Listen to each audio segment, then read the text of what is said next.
So next we're going to talk about the Bowline. The Bowline has a number of knots in the series, and one of the knots in the Bowline series is the sheet bend, which we're going to talk about later. The Bowline series is one of the weaker knots, but it is strong enough for rescue work. One of its attributes is that it's easy to untie after being loaded. It's also easy to adjust without completely untying it. The Bowline and all of its different forms must have a safety knot. This is one of the situations where a length of tail is not sufficient to be a safety.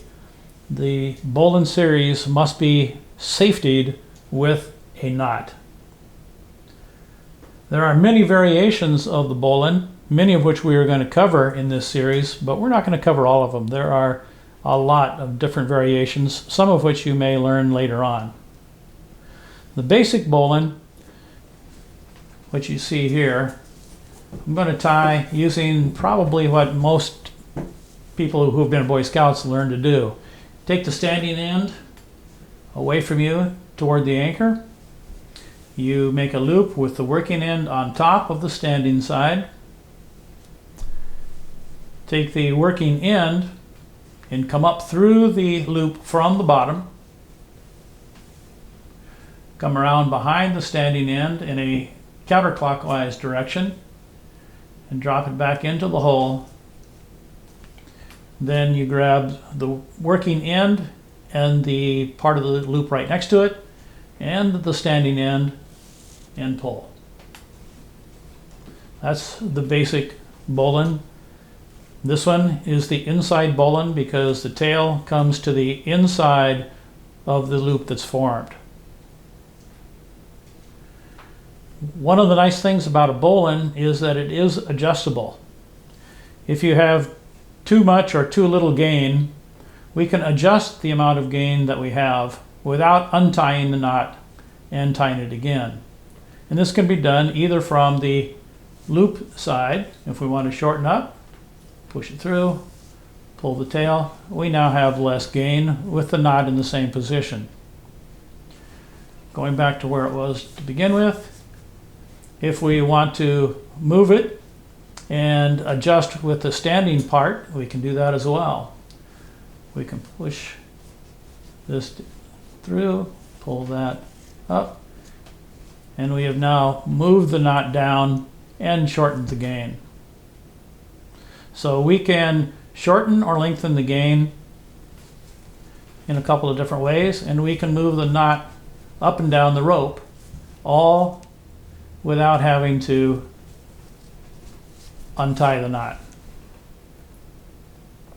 Now, as I said before, the Bowline has to have a safety knot.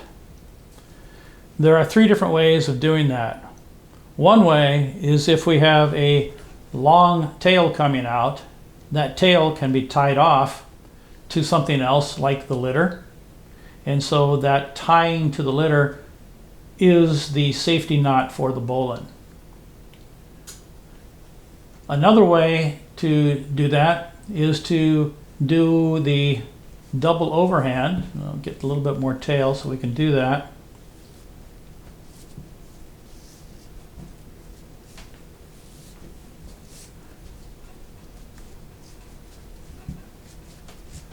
So at this point, the double overhand we're going to use with our tail, just like we did before.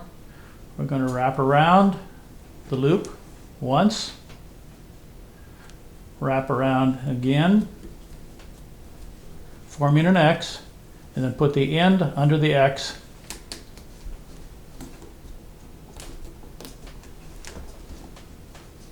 Helps to have a little bit more tail. Now, before we tighten up that safety knot, it's important to keep in mind that you don't want this safety knot down here further on the loop. You want that safety knot slammed right into the main knot. So before we tighten this up and stress it, we're going to hold the tail and push the double overhand into the Bowline itself. Once it's pushed up into the Bowline, now we can pull the tail and tighten that double overhand safety. Again, it's real important to do a double overhand rather than single overhand because it stays tighter, and we push it up into the main knot, and that also helps it to stay tight. So that's the second way of tying off the bowline. The third way is to use the Yosemite finish. And the Yosemite finish can only be done with an inside bowline. We do have an inside bowline here. What we're going to do is we're going to come behind the adjacent part of the loop, and we're going to follow this strand back out through the knot. So we're going to follow this strand with our working end, and we're going to push that end through this naturally occurring opening.